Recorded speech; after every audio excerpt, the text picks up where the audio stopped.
दोस्त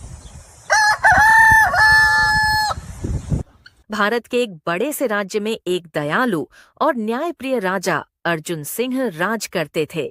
वे अपने राज्य के सभी लोगों की समस्याएं सुनते और उनका समाधान करते थे। राज्य में राजा अर्जुन सिंह अपने न्याय और दया के लिए प्रसिद्ध थे। राज्य के सभी निवासी अपनी समस्याओं को लेकर राजा के पास आते थे। अर्जुन सिंह को ये बिल्कुल पसंद नहीं था कि उनके गांव में कोई दुखी रहे, इसलिए वो अपने राज्य के सभी दुखिहारे की बात सुनते और उनके समस्या का हल निकालने की पूरी कोशिश करते थे। कई सालों से इसी तरह चले आ रहा था और पूरे गांव में शांति थी और अगल बगल के गांवों में भी शांति थी, और इसी कारण अर्जुन सिंह से मिलने कोई नहीं आ रहा था। ये सब देखकर अर्जुन सिंह थोड़ा आश्चर्य में पड़ गया था। इसी तरह और कई दिन बीत गए। फिर एक दिन, मंत्री, क्या हाल है? राज्य में सब कुछ ठीक है ना? और पड़ोसी राज्यों से कोई खबर या सूचना? जी महाराज, हमारे राज्य में सब कुछ सामान्य है और पड़ोसी राज्य में भी शांति है। लेकिन महाराज, एक दुखद सूचना है। क्या कहा मंत्री? दुखद सूचना? क्या है दुखद सूचना? महाराज, कल रात एक निवासी महल के बाहर आया था। वह बहुत ही दुखी प्रतीत हो रहा था। उसकी इच्छा आपसे मिलने की थी, लेकिन हमारे सैनिकों ने उसे महल के अंदर आने नहीं दिया। क्या हमारे महल के दरवाजे पर एक दुखी व्यक्ति था और उसे अंदर नहीं आने दिया गया? सैनिकों को बुलाओ। अर्जुन सिंह ने तुरंत उन सैनिकों को राज दरबार में आने के लिए कहा। राजा का फरमान मिलते ही दोनों सैनिक राजा के पास आते हैं। सैनिकों, मैंने ये क्या सुना है? कल रात हमसे मिलने कोई व्यक्ति आया था। जी महाराज, एक व्यक्ति आया था और वो काफी दुखी भी लग रहा था। सैनिकों, जब तुमने उस व्यक्ति को इतनी दुखी हालत में देखा था तो तुमने उस व्यक्ति को अंदर आने क्यों नहीं दिया? महाराज, हमें क्षमा कर दीजिए। हम आपके आदेश का पालन कर रहे थे। आप विश्राम कर रहे थे, इसलिए हमने उसे अंदर नहीं आने दिया। सैनिकों की बात सुनकर अर्जुन सिंह को थोड़ा बुरा लगता है और वो तुरंत अपने मंत्री से कहता है, मंत्री, जाओ और उस व्यक्ति को खोजकर हमारे सामने ले आओ। अर्जुन सिंह के कहते ही मंत्री और सैनिक उस व्यक्ति को ढूंढने निकल पड़ते हैं। मंत्री और सैनिक पूरे गांव में उस व्यक्ति को ढूंढने लगते हैं। उस व्यक्ति को ढूंढते ढूंढते वे गांव के बाजार में एक छोटे से मसाले की दुकान के पास पहुंच जाते हैं। उस मसाले की दुकान के पास उस आदमी को उदास बैठा पाते हैं। उस व्यक्ति को देखते ही सैनिक मंत्री से कहता है, मंत्री जी, यही वह आदमी है जो महल में आया था।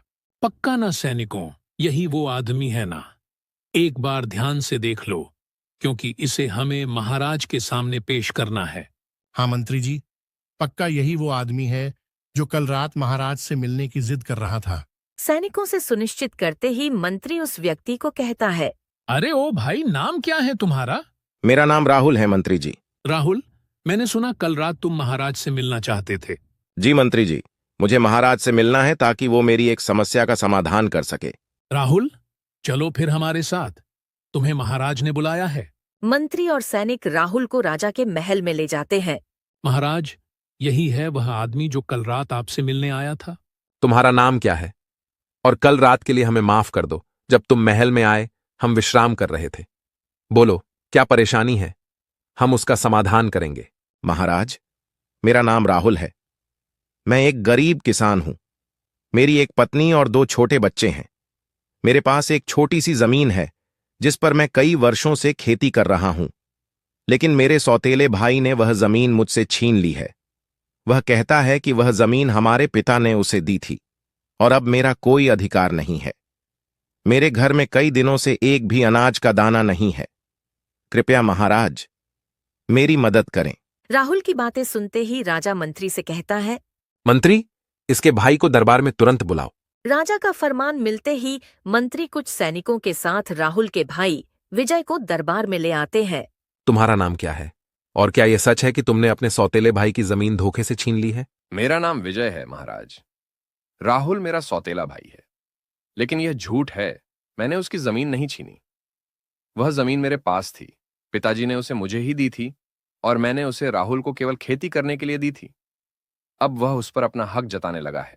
विजय की बात सुनकर राजा सोच में पड़ जाता है। मंत्री, एक काम करो, इन दोनों को उत्तम फसल के बीज लाकर दो। राजा का इतना विचित्र सुझाव सुनकर दरबार में लोग चकित हो जाते हैं। राजा ऐसा कैसे कर सकते हैं?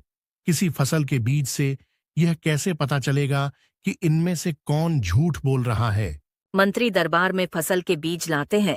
मैंने तुम दोनों की बात सुन ली है। यह सच है कि तुम दोनों में से कोई एक झूठ बोल रहा है। मैं तुम्हें आलू के बीज दे रहा हूं। तुम दोनों जाओ और अपनी अपनी फसल उगाओ। जिस फसल की गुणवत्ता सबसे अच्छी होगी वही जमीन का असली मालिक होगा। ठीक है महाराज, मैं आपकी आज्ञा के अनुसार आलू की फसल उगाऊंगा। मुझे भी आपका निर्णय स्वीकार है महाराज। मैं भी आपके दिए हुए बीजों से आलू की खेती करूंगा। सोनू और विजय दोनों बीज लेकर अपने अपने खेत पर जाते हैं और दोनों मेहनत से अपने अपने हिस्से की खेत की देखभाल शुरू कर देते हैं।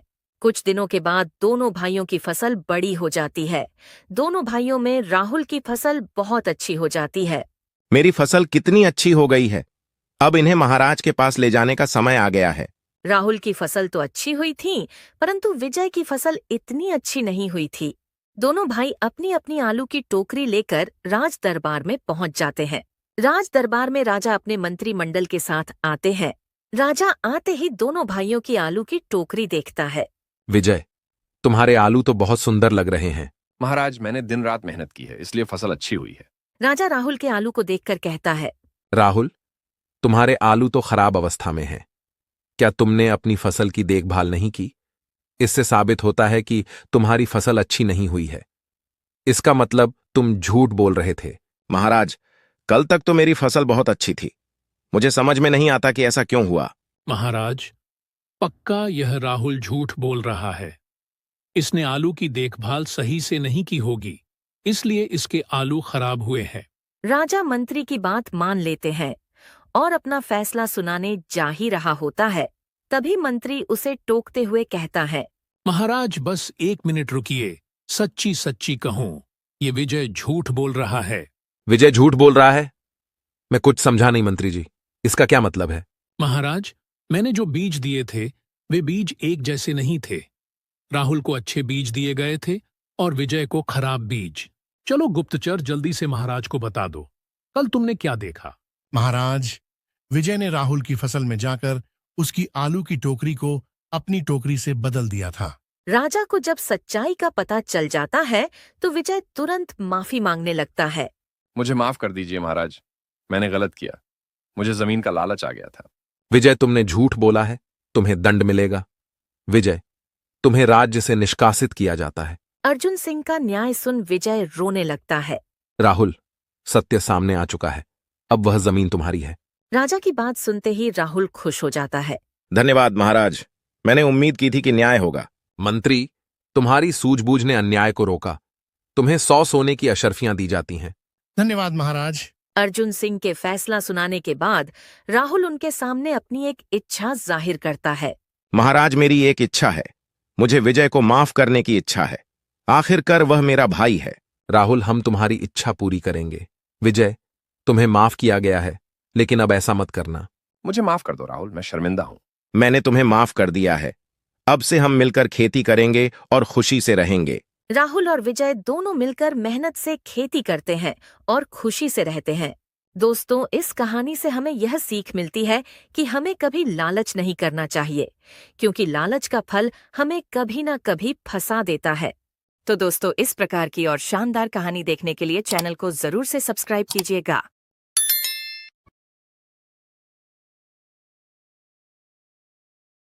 ये कहानी रामपुर गांव की है, जहां त्योहारों का जश्न बड़े ही धूमधाम से मनाया जाता था। इसी गांव में एक ऐसा भी घर था जहां त्योहारों की खिलखिलाहट नाम मात्र ही सुनाई देती थी। ये कहानी उसी घर की है। एक बार की बात है, जब दिवाली का समय काफी नजदीक था। बहू, ओ बहू, रमेश अभी तक खेत से आया नहीं क्या? नहीं पिताजी, वो अभी तक खेत से नहीं लौटे हैं। ये लड़का भी ना मेरी बात बिल्कुल नहीं सुनता। अरे कितनी बार कहता हूं कि समय से घर आ जाया करो, लेकिन नहीं, पूरा दिन खाली मजदूरी में निकाल देता है। अपनी तो जरा भी परवाह ही नहीं करता। अभी रमेश के पिता रमेश को याद कर ही रहे थे कि तभी रमेश वहां आ जाता है। अरे बाबूजी, आप अभी तक सोए नहीं, ठंड लग जाएगी। अरे बेटा, अभी कार्तिक माह चल रहा है, इसमें कैसी ठंड? बाबूजी, इसी महीने से तो ठंड शुरू होती है।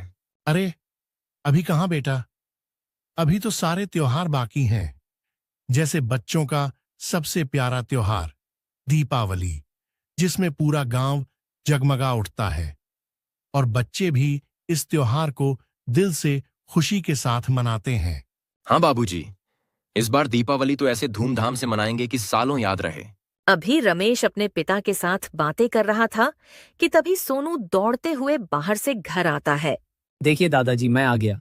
अरे सोनू बेटा, तुम खेल के आ गए और आज तुम बहुत खुश लग रहे हो। क्या बात है? खुश क्यों ना हो दादाजी, आपको पता है कल से हमारे एग्जाम खत्म हो जाएंगे और परसों से हमारी छुट्टियां हो जाएंगी। सीधे अब दीपावली के बाद ही स्कूल जाना है और इस बार दीपावली में तो मैं धूम मचा दूंगा। पापा, इस बार मुझे बड़ी वाली रॉकेट चाहिए जो शहर के बच्चे जलाते हैं, एकदम वैसी जो आसमान में ऊपर तक जाती है, और ढेर सारी मिठाइयां भी। हाँ बेटा, इस बार जिसको जो चाहिए सब मिलेगा। अब चलो, खेल के आए हो तो हाथ पैर धोकर कुछ खा लो। दादाजी रमेश और घर में सब बहुत खुश थे, लेकिन वहीं अंदर के कमरे में खड़ी रीमा बहुत उदास थी। आप सोनू से बड़े बड़े वादे कर रहे हो और घर में अनाज का एक दाना भी नहीं है। रीमा, थोड़ा धीरे बोलो, कहीं बाबूजी और सोनू सुन ना लें। सुनते हैं तो सुन लेने दो जी, उन्हें भी तो पता चले कि आप कितना झूठ बोलते हो। तुम बेकार परेशान हो रही हो रीमा। मेरी फसल कटने के लिए पूरी तरह तैयार है। बस कल फसल काटूंगा और दूसरे दिन पैसे आ जाएंगे। और कल के दिन का क्या? सब पानी पीकर रहेंगे क्या? अरे तुम इतना परेशान क्यों हो रही हो? कल लाला की दुकान से ले आना। नहीं, वो नहीं देंगे। उनके पास पहले से ही 2000 बाकी है, और उस चक्कर में अगर उन्होंने सबके सामने खरी खरी सुना दी तो? बोल देना फसल के पैसे कल मिलेंगे तो कल सारे पैसे दे दूंगी। ठीक है ना? तो याद से कल सुबह जाकर ले आना राशन। अगली सुबह रीमा राशन लेने के लिए लाला की दुकान पर जाती है। आओ आओ रीमा बहन, बताओ कैसी हो? लाला जी, मुझे आटा और चावल चाहिए था। वो घर का सारा राशन खत्म हो गया है और पैसे मैं 1-2 दिन में दे दूंगी आपको। बहन, पर आपका पिछला हिसाब भी बाकी है, वो तो अभी तक रमेश ने नहीं चुकाया है। जब भी पैसे मांगो तो कह देता है 1-2 दिन में दे दूंगा। नहीं नहीं बहन, मैं और उधार नहीं दे सकता। लाला जी, मैं 1 दिन में आपकी पूरी उधारी चुका दूंगी, विश्वास कीजिए मुझ पर। नहीं नहीं बहन, पहले रमेश को बोलो कि वो बकाया चुकता करें, तभी बाकी का राशन मिलेगा। लाला की बातों से रीमा उदास मन लेकर वापस घर की ओर चली जाती है और रमेश को यह सब बात बताती है। ठीक है रीमा, परेशान मत हो, मैं कुछ इंतजाम करता हूँ। तभी सोनू अपनी माँ को आवाज लगाकर खाना मांगने लगता है। माँ, मुझे बहुत जोरों की भूख लगी है, कुछ खाने को दो ना। हाय भगवान, अब खाना कहाँ से लाऊं? देखती हूँ, एक बार सरला मौसी से पूछती हूँ। रीमा सोनू के लिए खाना लेने सरला मौसी के घर पहुंच जाती है। सरला मौसी, ओ सरला मौसी, जरा बाहर आइए ना। अरे कौन है बहन इतनी सुबह सुबह? अरे रीमा, तू, क्या बात है इतनी सुबह मेरे यहाँ? मौसी, मेरे घर पर राशन खत्म हो गया है। सोनू को बहुत भूख लगी है, कुछ खाने को मिल जाएगा क्या? ठीक है, मैं लाती हूँ, लेकिन अभी कुछ दिन पहले ही तो तुमने मुझसे 1000 उधार लिए थे। इतनी गरीबी कैसे आ गई? रमेश का काम तो ठीक चल रहा है ना? हाँ, बस फसल कटने को आई है, उसे बेचकर आज वो पैसे लाएंगे। ठीक है रीमा, लेकिन रोज रोज ऐसा नहीं चलेगा। मैं भी बूढ़ी औरत हूँ, अगर कुछ काम पड़ गया तो मैं किससे मांगने जाऊंगी? सरला मौसी रीमा को थोड़ा सा खाना दे देती है, जिसकी वजह से रीमा सोनू को खाना खिला देती है। अभी कुछ वक्त गुजरा ही था कि तभी बाबूजी रीमा को आवाज लगाते हैं। बहू, ओ बहू, आज खाना नहीं बनाया क्या? बाबूजी की आवाज सुनते ही रीमा रसोई से बाहर आकर उनके पास आती है। बाबूजी, वो अभी पैसे लेकर आते ही होंगे, बस थोड़ी देर में राशन भी आ जाएगा, आप थोड़ा सा रुकिए। यहाँ रीमा राशन खत्म होने के कारण चिंतित थी और दूसरी तरफ रमेश अपने खेतों में जाकर फसल काटने की तैयारी करने वाला होता है और मन ही मन सोचता है, इतनी सारी फसल काटने में तो सुबह से शाम हो जाएगी। अभी राशन लाने जितनी फसल काट लेता हूँ, बाकी की फसल मैं कल काट लूंगा। वैसे भी दीपावली आ तो रही है। रमेश कुछ फसल काटकर शहर में बेच आता है और लाला की दुकान से ढेर सारा राशन ले आता है। अच्छा किया जी जो आप जल्दी आ गए, बाबूजी भी भूखे थे। मैं अभी सबके लिए खाना बना देती हूँ। अभी रीमा सबके लिए खाना बना रही थी कि तभी सोनू भी स्कूल से वापस आ जाता है। बाबा, मैं स्कूल से आ गया। शाबाश बेटा, पर आज तुमने घर आने में थोड़ी देर कर दी। हाँ दादाजी, वो 3 दिन बाद दीपावली है ना, तो रास्ते में दोस्त मिल गए थे, तो उनके साथ पटाखे जला रहा था। पटाखे? लेकिन तुम्हारे पास पटाखे खरीदने के पैसे कहाँ से आए? पैसे की क्या जरूरत है, मेरे दोस्तों ने अपने में से ही कुछ पटाखे दे दिए थे मुझे। अच्छा ये बात है, तो फिर ठीक है, बाबा, सब लोग दीपावली की तैयारी के लिए कुछ ना कुछ खरीद रहे हैं। हम कब खरीदेंगे? अभी दादा पोता आपस में बातें कर ही रहे थे कि तभी वहां रमेश भी उनके बीच आ जाता है। देख बेटा रमेश, आज तो तूने पूरी फसल नहीं काटी है, पर कल खेत के सारी फसल काटकर अनाज बेच देना और सोनू को नए कपड़े और खिलौने दिला देना। और सुन, बहू को भी तूने पिछले साल कुछ नहीं दिलाया था, तो उसे भी कुछ दिला देना। ठीक है बाबूजी, मैं कल सुबह ही फसल काटकर उसे बेच दूंगा और सबको जो चाहिए वो दिला दूंगा। रमेश बहुत खुश था क्योंकि कल उसके पास इतने पैसे होंगे कि इस बार के दीपावली में उसके बच्चे को किसी भी चीज की कमी नहीं होगी। लेकिन किस्मत को तो कुछ और ही मंजूर था। गांव के 2 किसान रमेश की फसल को देखकर बहुत जल रहे थे। अरे रतन, तूने सुना क्या? रमेश की जमीन आजकल इतना अनाज देने लगी है कि क्या बताऊं। अगर ऐसे ही उसकी जमीन पर अनाज होता रहा तो वह बहुत अमीर हो जाएगा और हम लोग उसके सामने छोटे लगने लगेंगे। तो फिर क्या करें बताओ भाई। मैंने तो सुना है कल वो अपनी फसल काटकर शहर में बेचने वाला है। अगर ऐसा हुआ तो हमारी फसल कौन खरीदेगा? हमारी फसलों को तो सही भाव भी नहीं मिलेगा। बात तो सही कह रहे हो। मैं तो सोच रहा हूं सुबह होने से पहले उसके खेत की सारी फसल बर्बाद कर देते हैं। वो कैसे होगा बिरजू भाई? मेरे पास एक जहरीली दवाई है। अगर उसे मैं रमेश के खेत में डाल दूं तो रातों रात उसका खिलखिलाता खेत बंजर जमीन में तब्दील हो जाएगा। ठीक है तो फिर चलो, देर क्यों करें। फिर क्या था, बिरजू और रतन रात के अंधेरे में रमेश के खेत में आकर पूरी फसल पर दवाई डाल देते हैं और वहां से चले जाते हैं। अगली सुबह रमेश जब अपने खेत जाने की तैयारी करता है तभी वो रीमा को आवाज लगाता है। ओ रीमा, जल्दी से मुझे मेरा फसल काटने वाला औजार लाकर दे दो, मुझे देर हो रही है। हाँ, अभी लाती हूँ, रुकिए। ये लीजिए आपका औजार, और फसल बेचकर जल्दी आना, क्योंकि हमें कल से दीपावली के लिए दिए और सामान भी लाने जाना है। रमेश गुनगुनाते हुए खेत की ओर जाता है, पर अपने फसलों की इतनी बुरी हालत देखकर रमेश तो हैरान रह जाता है, या यूं कहे कि उसे सदमा लग जाता है। हे भगवान, ये कैसे हुआ? किसने किया? पूरी फसल खराब हो गई है। ये अपने आप तो नहीं हो सकता। त्योहार की खुशी के मौके पर इतना बड़ा नुकसान। अब मैं कैसे अपने बच्चों के लिए नए कपड़े, मिठाई और पटाखे खरीदूं? मैं तो अपने इस खेत पर ही निर्भर था। हे भगवान, यह क्या कर दिया तूने? दीपावली का सिर्फ एक दिन बचा है, अब मैं क्या करूं?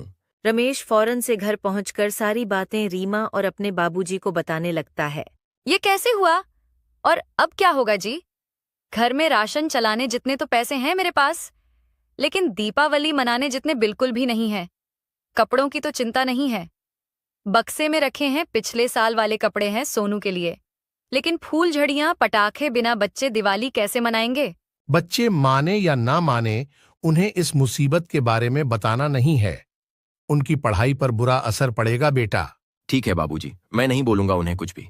अभी जब सब लोग आपस में बातें कर रहे थे कि तभी वहां सोनू आ जाता है। सोनू को देख रीमा रसोई घर में चली जाती है। बाबा जल्दी नहा लो। आप फिर भूल गए, आज हमें दीपावली की शॉपिंग करनी है ना? बेटा आज नहीं, हम कल दिवाली के लिए सामान खरीदने जाएंगे। कल क्यों? आज क्यों नहीं? आज तो हमारी छुट्टी भी है। और आपने तो बोला था ना बाबा। सोनू बेटा, जिद नहीं करते। जब बड़ों ने बोल दिया है कल तो कल, इस पर कोई बहस नहीं। लेकिन पापा, माँ ने भी कहा था हम आज जाएंगे। सोनू, मैंने कहा ना, नहीं तो नहीं। रमेश की ये बात सुन सोनू रोते रोते अपने कमरे में चले जाता है। रीमा भी अपने आंसू छुपाए रसोई में अपने काम में लगी रहती है। रमेश के पिताजी सोच में पड़ जाते हैं और रमेश जो एक दिन पहले काफी खुश था, अब चुपचाप जाकर अपने खेत में बैठ जाता है। सुबह से शाम हो जाती है। रमेश अपने खेत पर ही बैठा रहता है। तभी वहां बिरजू और रतन आते हैं। रमेश, ओ रमेश, क्या हुआ? यहां क्यों बैठा है? अपने बच्चों के लिए मिठाइयां और पटाखे लेने शहर नहीं जाएगा क्या? बिरजू का सवाल सुनकर भी रमेश कोई जवाब नहीं देता। अरे ये क्या खरीदेगा? जिंदगी भर तो अपने बच्चों को बस गरीबी ही दी है इसने। चलो छोड़ो हमारे बच्चों के लिए, हम तो कुछ करें। इससे तो अपने परिवार के लिए कुछ नहीं होगा। रमेश को ताना मारकर बिरजू और रतन वहां से चले जाते हैं। आखिरकार दीपावली का दिन आ ही चुका था। माँ पापा कहाँ गए हैं? सुबह से दिखाई नहीं दे रहे। हमें पटाखे लेने जाना है ना? बेटा, पापा कुछ काम से बाहर गए हैं, बस अभी आते ही होंगे। माँ, आज तो दिवाली है ना? आज भी उन्हें अपना काम प्यारा है। क्या मेरी खुशी की इस घर में किसी को परवाह नहीं? इन सब बातों को रमेश नहीं सह सकता था, इसलिए रमेश अकेला पहाड़ों पर बैठा सोच रहा था कि पैसे कहाँ से लाए। तभी अचानक वहां एक हाथी आता है और उस हाथी के साथ एक छोटी सी बच्ची रहती है। वो बच्ची रमेश से पूछती है, रमेश, तुम यहाँ इतने उदास क्यों बैठे हो? इतनी छोटी सी बच्ची के मुंह से अपना नाम सुनकर रमेश चौंक जाता है।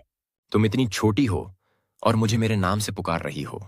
हाँ रमेश, मैं हर उस इंसान को उसके नाम से बुलाती हूँ, चाहे वो बड़ा बुजुर्ग रहे या फिर कोई बच्चा। नहीं बेटा, किसी भी बड़े व्यक्ति से बात करते समय तुम्हें उन्हें आप कहना चाहिए।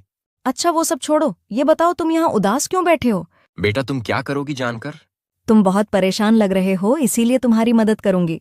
तुम इतनी सी बच्ची मेरी मदद करोगी? जानती हो मेरे ऊपर कितना बड़ा बोझ है, और फिर तुमने तो खुद फटे पुराने कपड़े पहन रखे हैं। तुम मेरी क्या मदद कर पाओगी? तुम बताओ तो, मेरे बस का होगा तो जरूर करूंगी। रमेश अपने खेत के बारे में, अपने बच्चे के बारे में और अपने परिवार के बारे में सारी बातें बताता है। बस इतनी सी बात? ये बात तुम्हें इतनी सी बात लग रही है? अभी घर जाऊंगा तो बच्चों को मिठाइयां, कपड़े, खिलौने, पटाखे लेकर आने होंगे। कहाँ से लाऊंगा? बोलो, क्या तुम दे सकती हो मुझे इन सब के लिए पैसे? हाँ, मैं दूंगी तुम्हें पैसे। बेटा, मजाक मत करो और जाओ अपना काम करो। वैसे ही मैं बहुत दुखी हूं। मेरा मतलब है सीधे तुम्हें नहीं दे सकती, लेकिन रास्ता बता सकती हूँ जिससे तुम्हारी जरूरतें पूरी हो सके। बच्ची की बातें सुनकर रमेश सोचने लगता है। सुन लेता हूं बच्ची की बात। वैसे भी तो मैं खाली ही बैठा हूं और तो कोई चारा भी नहीं है मेरे पास। क्या तुम्हें सामने वो जंगल दिख रहा है? अच्छा, वो जंगल जो पहाड़ों के बीच है। हाँ, वहां जाओगे तो तुम्हें एक कमल का फूल मिलेगा। उसे उठाना और उसके नीचे की जमीन की मिट्टी हटाना, जब तक तुम्हें सोने से भरी एक मटकी ना मिल जाए। क्या कह रही हो बेटा? सोने से भरी मटकी? बेटा, एक काम करो, ये कहानी तुम बच्चों को सुनाओ। वो इस कहानी पर तुम्हारे लिए तालियां भी बजाएंगे। बात अभी खत्म नहीं हुई, अभी आगे और है। वहां से वो मटकी निकालना इतना आसान नहीं है। रहने दो, मैं घर जा रहा हूं। शाम होने आई है, बच्चों को भी समझाना है। ठीक है, तुम्हें मेरी बात झूठी लग रही है तो कोई बात नहीं, तुम जा सकते हो। झूठ? एक एक शब्द तुम झूठ बोल रही हो। जंगल में भला सोना होता है क्या? वहां पेड़ पौधे, मिट्टी, जानवर, इनके अलावा फूटी कौड़ी नहीं होगी। रमेश उस बच्ची की बातों को आधे में ही काटकर घर की तरफ चल पड़ता है और मन ही मन बड़बड़ाने लगता है।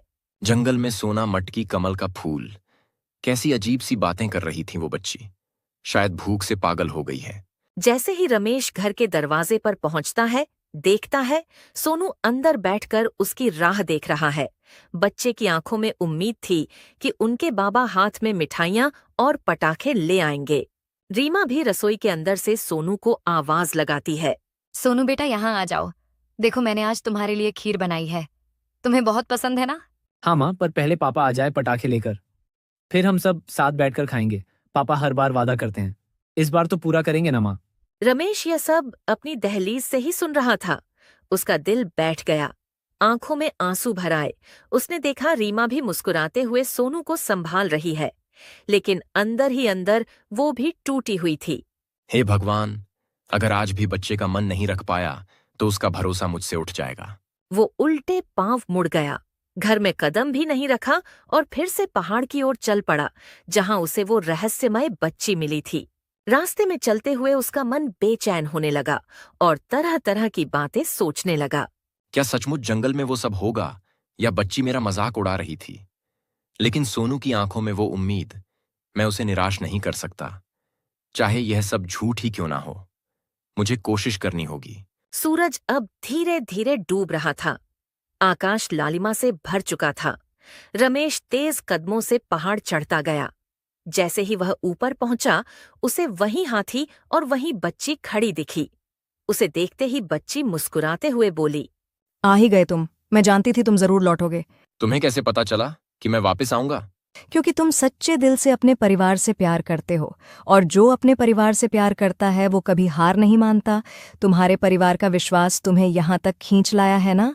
रमेश को कुछ समझ नहीं आ रहा था, लेकिन इस बार उसने बच्ची की बात ध्यान से सुनने का फैसला किया। रमेश, तुम थोड़ा यकीन रखो मुझ पर। मेरी बात ध्यान से सुनो। जैसे ही तुम उस मटकी को वहां से निकालोगे, तुम्हारा रास्ता रोकने के लिए हाथी होगा, लेकिन अगर तुम उसे लड्डू दे दोगे तो वो तुम्हें कुछ नहीं करेगा। इसलिए अपने साथ ये लड्डू लेते जाओ। ठीक है, तो मैं चलता हूं। अब जो होगा देखा जाएगा। लेकिन मेरी एक बात समझ में नहीं आई। तुम भी तो गरीब हो। तुम्हारे कपड़े देखो, कितने पुराने हैं, जगह जगह से फटे हुए। तो क्या तुम्हें धन की जरूरत नहीं है? वो धन मुझे ही क्यों बता रही हो? अगर वो धन तुम ले लोगी तो पूरी जिंदगी रानी की तरह रहोगी। फिर मेरी मदद क्यों कर रही हो? नहीं रमेश, वो धन मैं नहीं ले सकती। मेरा काम लोगों की मदद करना है। ठीक है, वैसे भी अभी मुझे पैसों की बहुत जरूरत है, तो फिर मैं चलता हूं। रमेश उस जंगल की ओर निकल पड़ता है जहां जोर जोर से जानवरों की आवाज आ रही थी। शेर की दहाड़ से पूरा जंगल कांप रहा था। ये सब देख रमेश सोचने लगता है, मैं कहीं कोई गलत जगह तो नहीं आ गया? वो बच्ची सही तो कह रही थी ना? कुछ भी हो, पर अब इस जंगल में मुझे बहुत डर लग रहा है। तो क्या मैं आगे जाने का सोचूं? यहाँ रमेश उस जंगल में सोने की मटकी के तलाश में था और वहाँ सोनू का मित्र उससे मिलने घर पहुंच जाता है। अरे सोनू, तुम अभी तक तैयार नहीं हुए। शाम होने को आई है, आज दीपावली है। ये भी भूल गए क्या? नहीं भाई, मुझे याद है। बस थोड़ी देर में पापा आ जाएंगे, तब पहनूंगा मैं नए कपड़े। माँ, अभी तक पापा नहीं आए।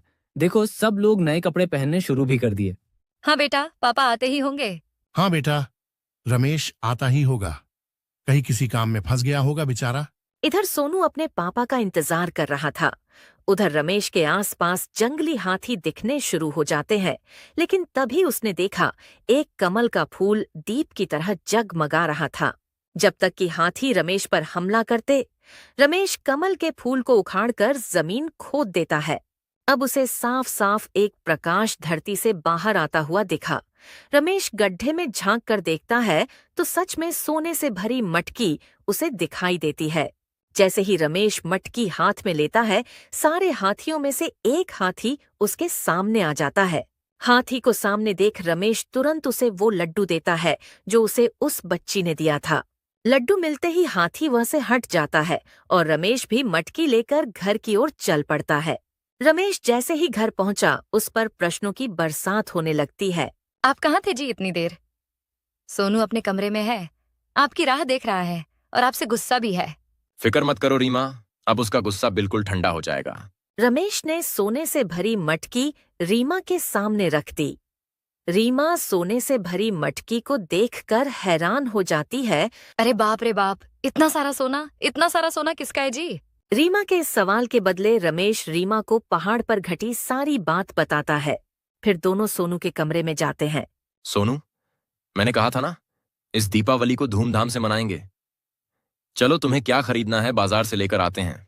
रमेश अपने बच्चे को, अपनी पत्नी रीमा को, अपने बुजुर्ग पिता को हर वो चीज दिलाता है जो उस गांव के धनी लोगों के पास थी। पूरा परिवार शानदार दिवाली मनाता है।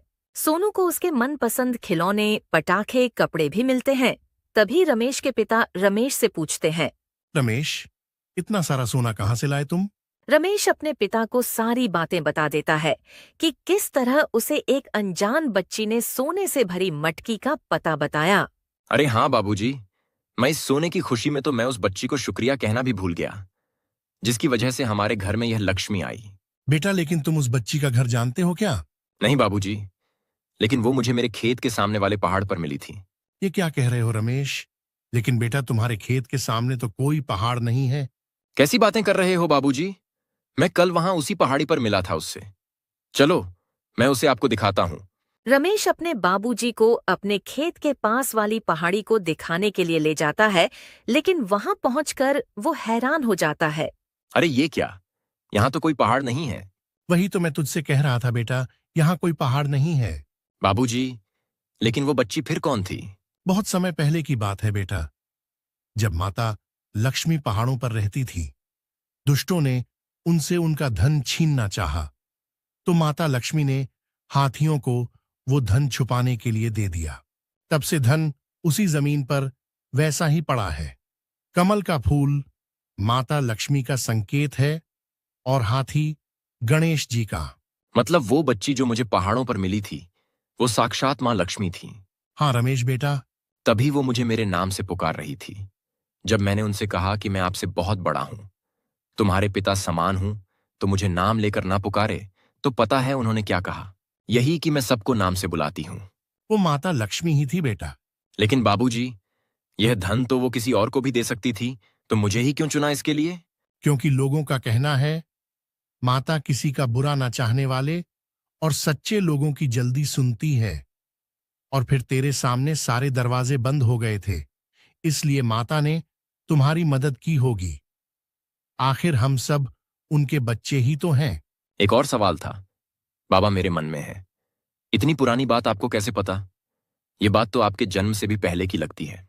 हाँ बेटा, जन्मों-जन्म से यह किस्सा हर बाप अपने बेटे को पीढ़ी दर पीढ़ी सुनाता आया है, और आज यह बात सच भी हो गई।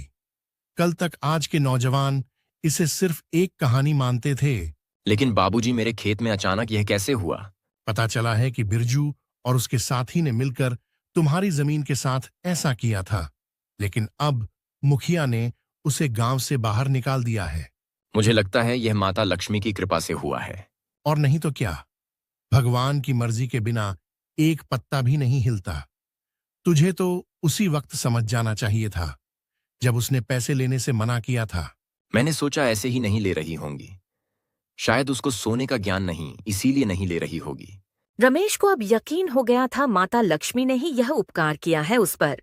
रमेश और दादाजी घर चले जाते हैं और हर दिवाली को लक्ष्मी माता की पूजा बहुत ही धूमधाम से करते।